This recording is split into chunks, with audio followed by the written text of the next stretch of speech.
로마서 3장 25절 말씀입니다.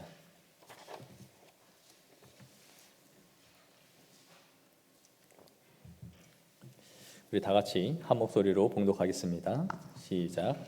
이 예수를 하나님이 그의 피로써 믿음으로 말미암는 화목 제물로 세우셨으니 이는 하나님께서 길이 참으시는 중에 전에 지은 죄를 간과하심으로 자기의 의로우심을 나타내려 하심이니. 아멘. 제가 신학교에 들어가서 수업을 하다가 교수님한테 이런 질문을 한 적이 있습니다. 하나님은 사랑이시고 무엇이든지 그분의 뜻대로 하실 수 있는 그런 분이신데 왜 굳이 그의 아들 예수 그리스도를 이 땅에 보내셔서 잔인한 방식으로 십자가에 달아 죽이셔야만 했습니까? 그런 식으로 용서하지 않으시고 내가 너희의 모든 죄를 사하노라 라고 말씀만 하셔도 그분의 뜻하신 바대로 모든 것을 이루실 수 있는 하나님이실진데 왜 굳이 그의 아들을 이렇게 죽이면서 우리의 죄를 용서하셔야 했습니까? 라는 질문을 한 적이 있습니다. 물론 그 대답은 제가 원할 만한 그런 대답은 아니었는데 이후에 공부를 하면서 성경을 보면서 더 바른 답을 얻게 되었어요. 여러분은 왜 예수님이 죽으셔야만 했는가라고 생각하시나요? 성경은 우리에게 죄의 삭은 사망이다라고 말씀하고 있죠. 그리고 에스겔서 18장 4절에는 범죄하는 그 영혼은 죽으리라라고 말씀하고 있어요.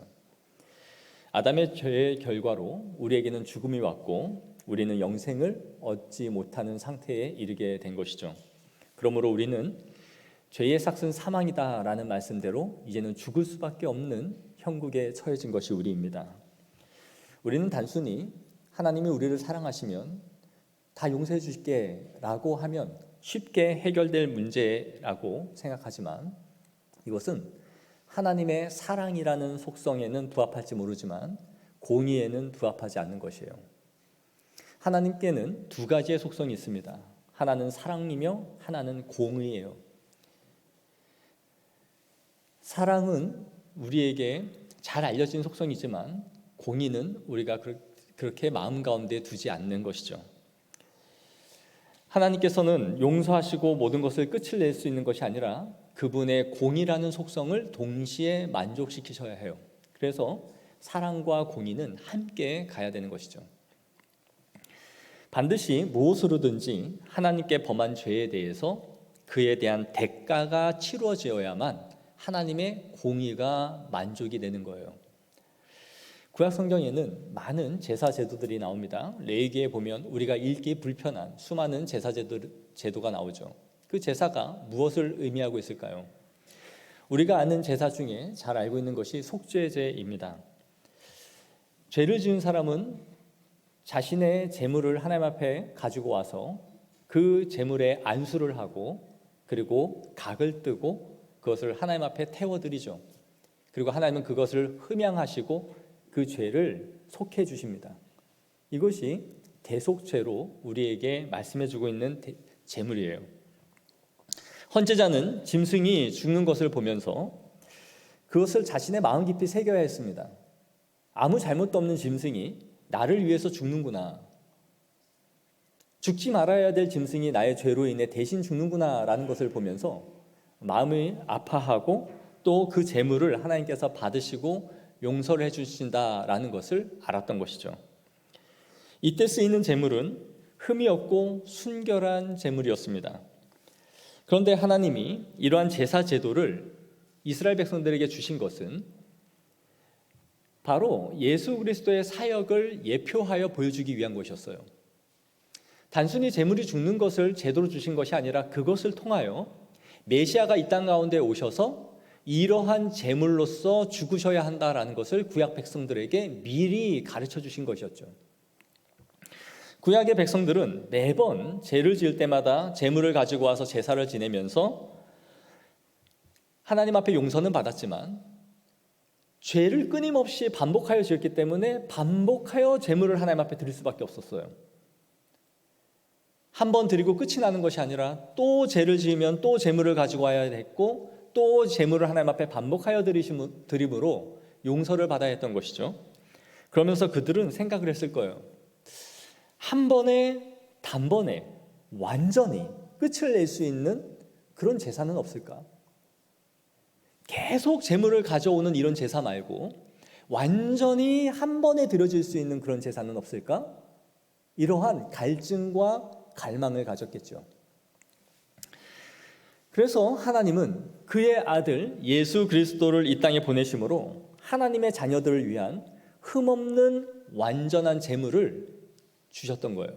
그리고 그 아들이 죽으심으로 말미암아 영원하고 단번에 완전한 제사를 하나님께 올려드린 것이죠. 그래서 우리는 하나님 앞에 더 이상 제사를 드리지 않는 거예요. 우리는 구약의 성도들은 이렇게 제물을 하나님 앞에 드렸는데 왜 오늘날은 제물을 드리지 않습니까? 라고 당연히 물어야 되고, 그것이 예수 그리스도로 말미암아 그분이 우리의 산제물이 되셔서 이 일을 완전히 성취하셨기 때문임을 알 수 있어야 되는 것이죠. 그래서 히브리서 10장 10절에 이렇게 말씀합니다. 이 뜻을 쫓아 예수 그리스도의 몸을 단번에 들이심으로 말미암아 우리가 거룩함을 얻었노라. 그분이 온전한 제물이 되어주심으로 우리의 죄를 대속하시고 하나님의 공의를 만족시키셨다라는 거예요. 하나님은 구약시대부터 메시아가 이 땅 가운데 오셔서 우리에게 무엇을 하셔야 할지를 미리 말씀해주고 있으셨던 것이죠. 단순하게 내가 이제 너희의 죄를 사하노라 라고 하심으로 이것이 끝이 나는 것이 아니라 하나님께 범한 죄에 대하여 누군가가 처벌을 받아야 되고 그 죄값을 받음으로써만이 하나님의 공의가 충족이 되는 거예요. 그냥 죄를 무시해버리면 하나님의 사랑으로서는 만족이 되지만 하나님의 또 하나의 속성인 공의가 충족되지 않는 것이죠. 사랑과 공의가 함께 충족되어져야 했던 것이에요. 그래서 하나님께 범한 죄에 대한 죄를 누군가가 치름으로써 용서를 할 수 있었던 것입니다.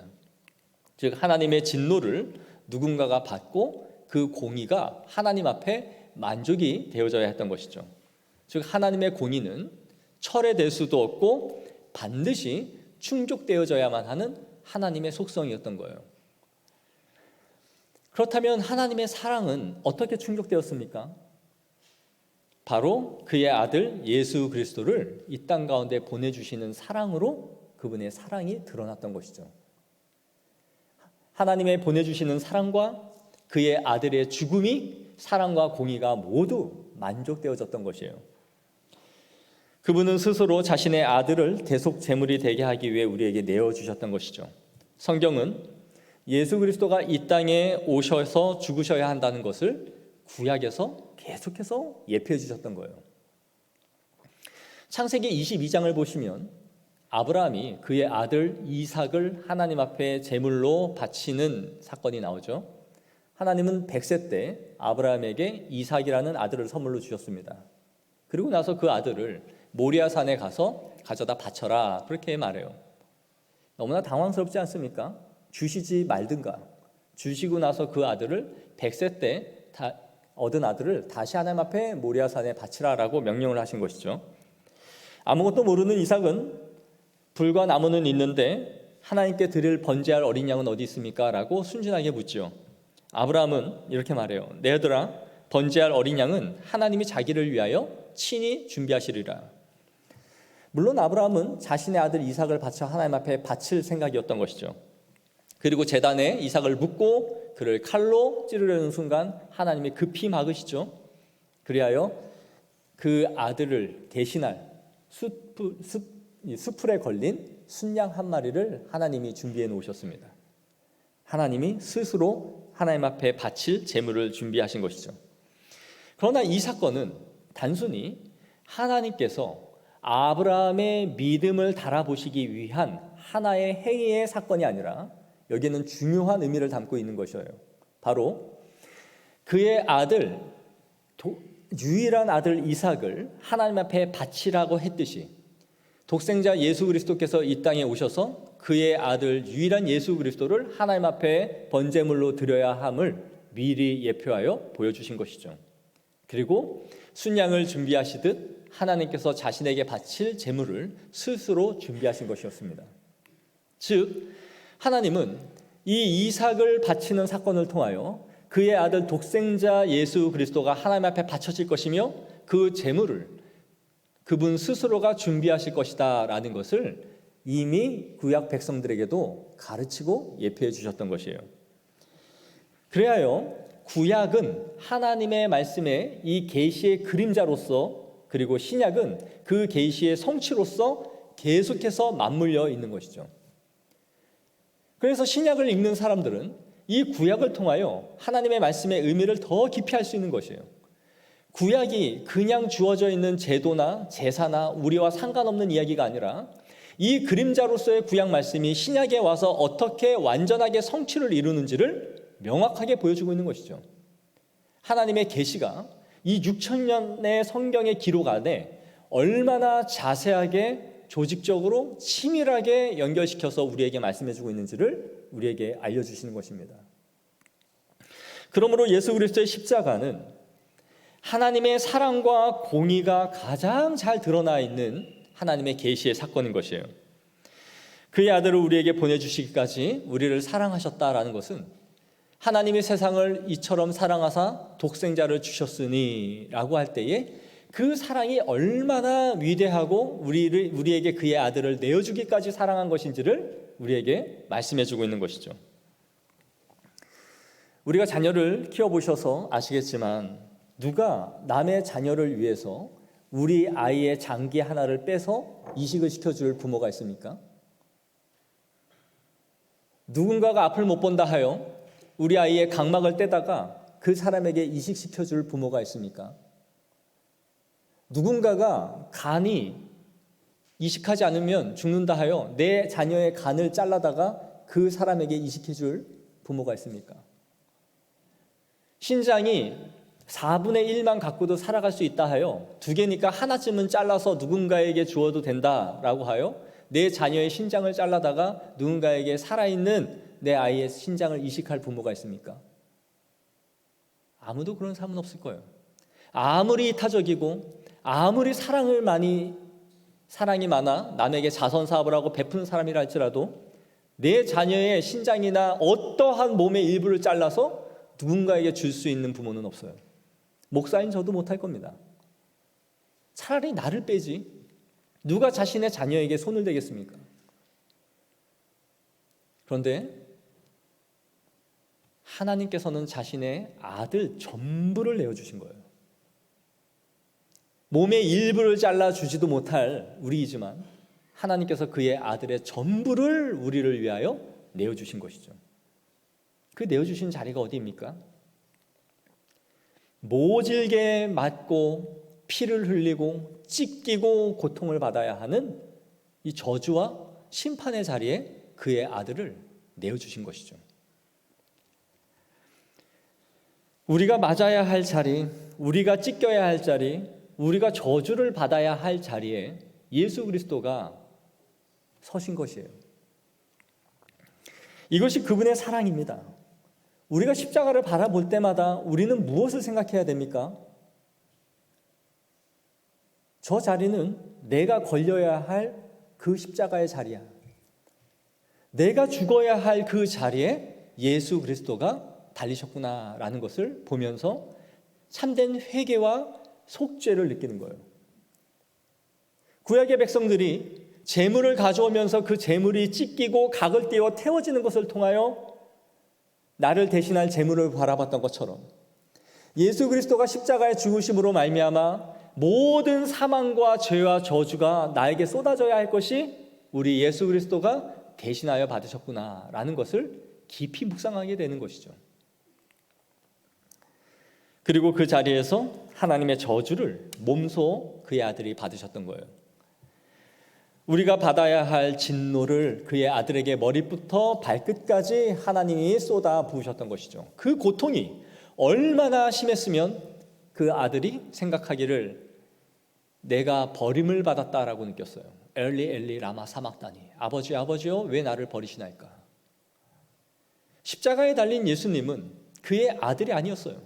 아들의 자격으로서가 아니라 모든 인류의 세상 죄를 지고 가는 하나님의 어린 양으로서 심판의 자리에 섰던 거예요.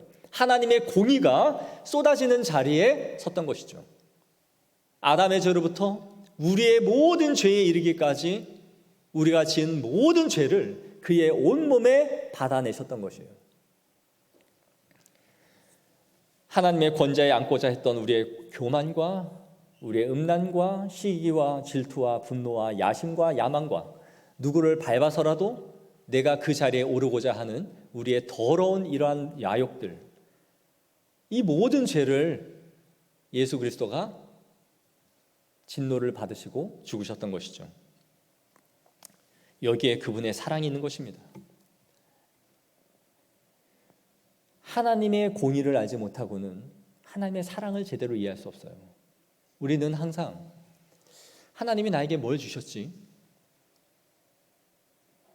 하나님이 나를 도대체 어떻게 사랑하시지? 라고 불만과 원망을 해요. 왜 내 사업은 이렇지? 왜 내 자녀는 이렇지? 왜 내 건강 상태는 이렇지?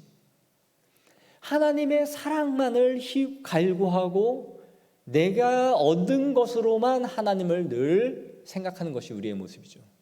그러나 존 파이퍼 목사님은 이렇게 말했습니다. 하나님을 이용하거나 그분의 사랑을 하찮게 여기지 마십시오.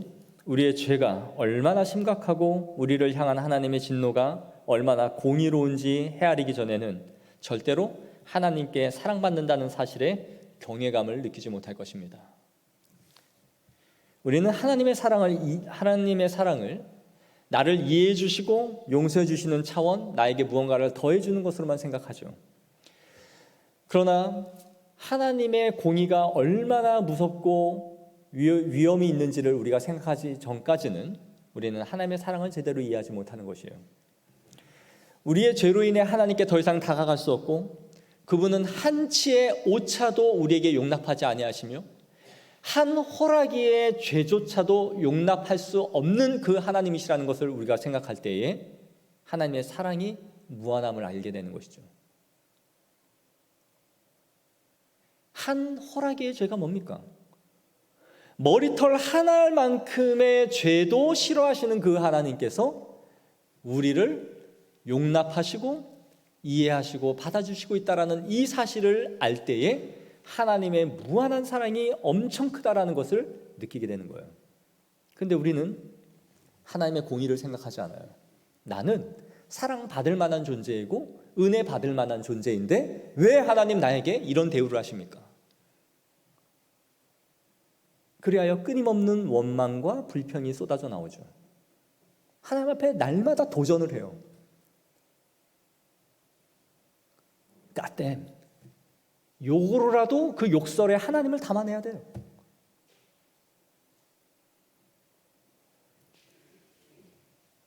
하나님의 위험한 이 어미로운 공의를 생각할 때 하나님이 얼마나 죄를 싫어하심에도 우리를 받으시고 사랑하고 있는지를 깨달아야 되는 것이에요. 여러분이 누군가와 연애를 했다라고 한번 생각해 보세요. 그런데 이 사람이 말로 잘 표현해 주질 않아요. 내가 원하는 것을 그렇게 잘 사주지도 않아요. 내가 원하는 방식대로 이 사람이 잘 맞춰주지도 않아요. 그러나 이 사람을 늘 만나면서 음식도 먹고 영화도 보고 뭐 어디도 가서 보고 즐기면서 또 정이 들어서 결혼을 했어요. 자신이 원하는 방식대로 늘 표현해주고 사랑하지는 않았지만 그럼에도 이 사람에 대해 신뢰가 있어서 그래도 결혼을 했습니다. 이렇게 이 사람이랑 살아보니 새로운 것들을 알아가기 시작해요. 근데 너무 놀라운 사실은 이 사람이랑 만나서 먹고 보고 했던 음식들, 먹었던 음식들이 이 사람이 전혀 좋아하지 않는 음식이었다라는 걸 알게 돼요. 그렇게 만나서 스파게티를 먹었는데 이 사람은 손도 대지 않는 음식이에요. 때로는 그 안에 있는 음식 때문에 두드러기도 나요. 그렇게 같이 보러 다녔던 영화 뮤지컬 봤더니 그런 장르를 아예 좋아하지 않는 사람이었어요. 이 사람이랑 함께 했던 취미생활도 이 사람이 하나도 좋아하지 않는 것이었어요. 이 사람은 생각하기를 우리가 어떻게 만나서 결혼했을까? 도대체 내가 이 사람이랑 맞는 게 뭐였을까? 어떻게 이 사람이랑 내가 지금 살고 있지? 의문이 들기 시작해요. 그런데 그 사람은 이걸 알게 된 거죠. 무엇을요? 이 사람이 나에게 모든 것을 맞추고 있었구나. 나랑 음식을 먹고 집에 가서 알러지 약을 먹을 망정 내가 먹고 싶다고 하니까 먹어줬던 거구나. 전혀 보고 싶지 않은 영화였지만 이 사랑하는 사람이 보고 싶어 하니까 같이 가준 거구나. 취미활동도 그 사람이 별로 좋아하지 않는 운동이지만 원하니까 나랑 같이 이 일을 해주고 있었구나. 이 사람이 모든 것을 나한테 맞추면서 자신의 마음의 사랑과 헌신을 나에게 해주고 있었구나라는 것을 알게 되는 것이죠. 그런데 나는 내가 원하는 방식의 표현을 해주지 않아. 내가 사달라는 거 덜컥덜컥 사주지 않아. 나한테 해주지 않는 것만으로 불만을 갖고 있었던 거예요. 그러나 이 사람은 그 사랑의 마음으로 자신의 의식주의 모든 것이 맞지 않은 것을 다 맞춰가면서 살아주고 있었던 거죠. 예수님의 사랑이 이런 것이에요. 우리는 맨날 하나님이 사랑이시라니까 내가 원하는 것을 다 충족시켜주고 부르기만 해도 왜 그러니? 라고 찾아와주고 내가 원하는 방식의 표현들로 내가 원하는 것들을 채워주기를 바라죠. 그러나 하나님은 우리에게 모든 것을 맞추고 계신 거예요. 우리의 본성과 우리의 행동을 보십시오. 사랑이 없고 인색하고 주님의 성품에 닮아있지 못하고 항상 삐뚤어진 마음으로 살아가지만 우리 주님께서 우리에게 항상 낮추심으로 우리의 모든 삶에 함께 걸어가 주고 계신 것이에요. 무엇보다 우리의 있는 죄를 너무너무 싫어하시고 증오하실 만큼 미워하시지만 내 아들이 그 죄로 인해 죽을 만큼 싫어하시지만 그 죄를 용납하진 않으시되 끊임없이 용서하시면서 우리와 함께 걸어가지고 계신 것이죠. 즉 하나님의 공의를 알 때에 우리는 사랑을 알게 되는 거예요. 하나님이 이렇게 우리의 행동과 죄의 깊이를 삶을 싫어하심에도 불구하고 그의 아들을 내어주시기까지 우리를 사랑하셨구나 라는 걸 깨닫게 되는 것이죠. 생각해 보세요. 아담과 하와의 죄로 인해 죄를 처음 딱 범했을 때 선악과를 먹었을 때 하나님은 이런 결정을 왜 안 했을까요? 야, 쓸어버리자. 어차피 뭐 후손이 있냐, 다음 대가 있냐, 자녀가 있냐, 여기서 끝을 내자. 우리 흙으로 하나 다시 짓자. 내 형상과 내 모양으로 다시 짓고 생기를 불자. 그리고 다음에 시조를 만들면 되지 않냐. 왜 이런 과감한 처벌을 내리지 않으셨을까요? 너무나 단순하고 쉬운 일이 아니었습니까? 그러나 하나님은 그런 결정을 하지 않으세요. 아담과 하와에 대한 사랑을 포기하지 않으셨다는 거예요. 오늘 본문에 하나님이 그의 피로써 믿음으로 말미암는 화목제물을 세우셨다라고 말해요. 화목제물은 구약에서 하나님께 제물을 올려드리고 그의 백성들이 함께 나누어 먹는 유일한 제물이었어요. 서로 먹고 마시면서 하나님과 화목되었음을 즐기는 축제와 같은 제물이 화목제물이었던 것이죠. 그리하여 예수님은 이것을 우리에게 그대로 보여주셨습니다. 죽으시기 마지막 날 밤에 제자들과 함께 만찬을 나누셨죠. 그리고 떡을 떼어 주시면서 받아 먹으라. 이것이 나의 살이라. 받아 마시라. 이것이 나의 피니라. 이 피의 언약을 주심으로써 하나님과 우리가 화목제물이 되는 제물로 그분이 죽으실 것을 예표하여 또한 보여주셨던 것이에요. 그로 말미암아 우리가 이제는 하나님과 화해하게 되었고 더 이상 진노를 받지 않는 상태에 이르게 된 것입니다. 하나님과 화목하게 되었다는 것은 더 이상 우리가 과거의 죄나 잘못으로 인하여 하나님 앞에 처벌을 받지 않아도 된다라는 것을 의미하는 거예요. 용서를 받았다라는 것은 우리의 과거의 죄를 하나님이 기억하지 않으시겠다는 것뿐만 아니라 그 이전처럼 사랑해 줄게라는 의미예요. 여러분, 우리는 누군가를 용서한다라고 할 때 완전한 용서를 했나요? 마음에 꽁하죠. 용서는 했지만 내 마음에 담겨 있어요. 그 사람이 나에게 했던 상처, 나에게 했던 행동이 내 마음 가운데 내재되어 있어요. 완전한 사랑이 안 돼요. 사랑을 하고 싶어도 그게 자꾸 올라와요. 이게 우리 마음 가운데 있는 상처죠. 그런데 하나님은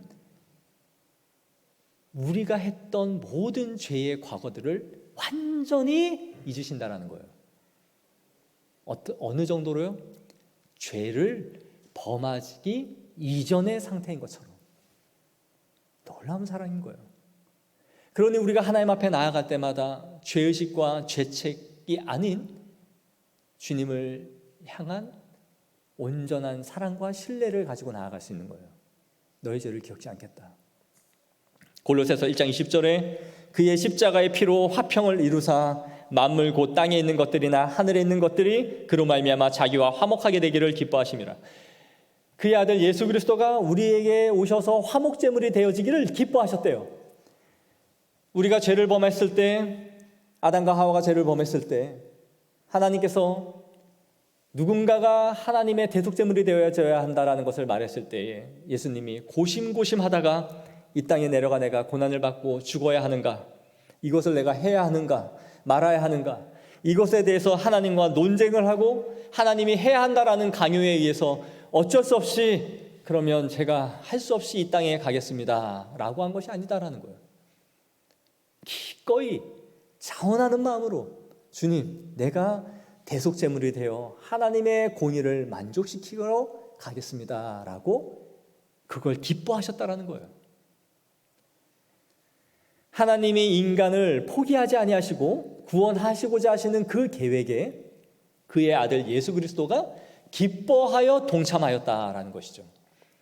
빌립보서 2장 6절 8절에 그는 근본 하나님의 본체시나 하나님과 동등됨을 취할 것으로 여기지 아니하시고 오히려 자기를 비워 종의 형체를 가지사 사람들과 같이 되셨고 사람의 모양으로 나타나사 자기를 낮추시고 죽기까지 복종하셨으니 십자가에 죽으심이라. 하나님과 동등됨을 취하지 않고 자기를 비워 종의 형체가 되어 사람의 모양으로 죽기까지 복종하셨다라고 말씀하고 있는 것이죠. 우리가 하지 못한 최고의 순종과 하나님께 드려야 할 지고지순한 사랑을 그의 아들 예수 그리스도가 하나님께 올려드린 것이에요. 완벽한 순종과 그 사랑을 그의 하나님 아버지가 받으시고 흡양하심으로 그것을 기쁘게 받으셨던 것이죠. 그 아들이 얼마나 예쁘고 사랑스러웠을까요? 저는 자녀를 키우면서 우리 아이들이 한마디씩 한마디씩 해주는 것이 얼마나 기쁨이 되는지 몰라요. 우리 애들이 유튜브를 보고 싶어 하는데 잘 안 보여줘요. 어제도 교회 가면서 이것저것 다 하면 유튜브 30분 볼 수 있게 해줄게 그랬어요. 그러면서 제가 짐을 챙겨서 교회로 가니까 결혼식 후에 또 교회를 가니까 아이가 그래요. 아빠 가지마 가지마. 아빠 가야 돼. 설교 준비하러 갈 거야. 그랬더니 그 대신 유튜브 다 하면 와서 보여줄게. 아빠 유튜브 안 봐도 돼. 난 아빠가 있는 게 더 좋아. 자기가 보고 싶어한 걸 포기하면서 아빠 가지 말래요. 이 말 한마디가 부모를 얼마나 기쁘게 해줘요. 근데 우리 예수 그리스도께서 하나님께 보여드린 이 순종과 사랑이 얼마나 하나님 앞에 기쁨이 되고 향기나는 제물이 되었겠냐 이거예요. 그렇기 때문에 하나님이 우리를 구원하시는 것은 우리의 어떠함 때문이 아니에요. 우리가 뭔가를 하나님 앞에 잘 살았고 우리가 하나님 앞에 뭘 잘 드리니까 참 너 예쁘다. 내가 너 구원해 줄게가 아니에요. 하나님이 1차적으로 사랑하시고 받으신 것은 그의 아들 예수 그리스도를 받으신 거예요. 예수 그리스도의 공로와 예수 그리스도의 자발적인 헌신과 예수 그리스도의 완전한 순종과 하나님을 향한 지고지순한 사랑을 그의 아들 예수 그리스도가 하나님 앞에 보여주신 거예요. 그리하여 그의 아들 예수 그리스도를 믿는 모든 자들을 나의 독생자 예수 그리스도를 사랑하는 것처럼 우리를 사랑해 주시는 거예요.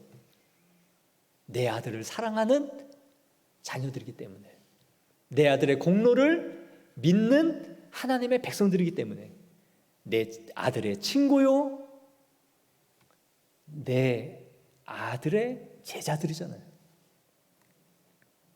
여러분이 우리의 자녀를 하나를 다 희생하여 그 장기를 누군가에게 주고 그 아이가 살아났다고 해보세요.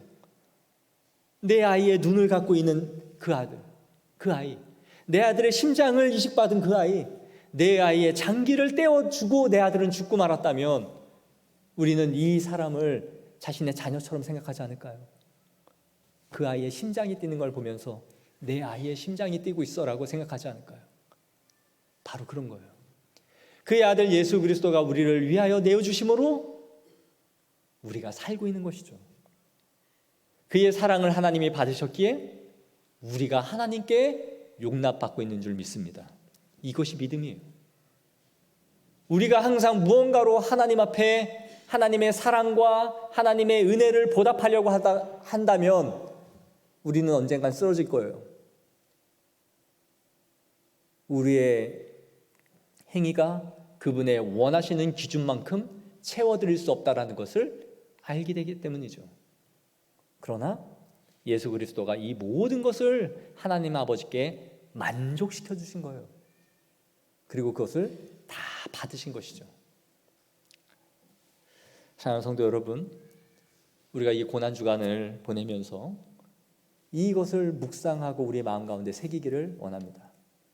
예수 그리스도의 죽으심과 자기의 희생과 화목제물이 되어주기 위해 기뻐하심이 없었더라면 우리는 이 자리에 있을 수 없는 사람들이에요.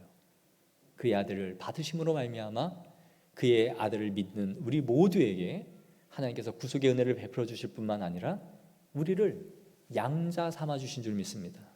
우리가 하나님의 자녀가 된 거예요. 그리하여 이 구원의 은혜와 복을 날마다 누리며 살아가는 믿음의 사람들이 되어지기를 소망합니다. 기도하겠습니다. 하나님 아버지, 주님의 그 은혜와 사랑을 우리가 어떻게 다 헤아릴 수 있을까요? 우리가 그 은혜를, 그 사랑을 어떻게 담을 수 있을까요? 또한 주님의 공의를 어떻게 만족시켜 드릴 수 있을까요? 우리는 그 모든 것을 할 수 없기에 그의 아들 예수 그리스도를 통해서만이 이 모든 것을 만족시키고 받으신 줄 믿습니다. 우리가 예수 그리스도로 말미암아 이 자리에 있고 동일한 은혜를 누리고 살아가고 있음을 고백합니다. 예수 그리스도로 말미암아 하나님과 우리가 화목하게 되었고 이전의 죄들을 주께서 돌아보시지 아니하게 되었으며 아들이 누렸던 영광과 권세를 우리에게 하늘의 유업으로 허락하사 주의 나라에 임할 때에 아들이 누렸던 영광을 우리에게도 동일하게 허락해 주시겠다라는 그 약속을 우리가 받은 위대한 하나님의 자손들이 되었음을 고백합니다. 은혜와 찬양과 영광을 누린 자들로서 하나님 앞에 기뻐하며 살아갈 수 있도록 은혜를 내리워 주옵소서. 모든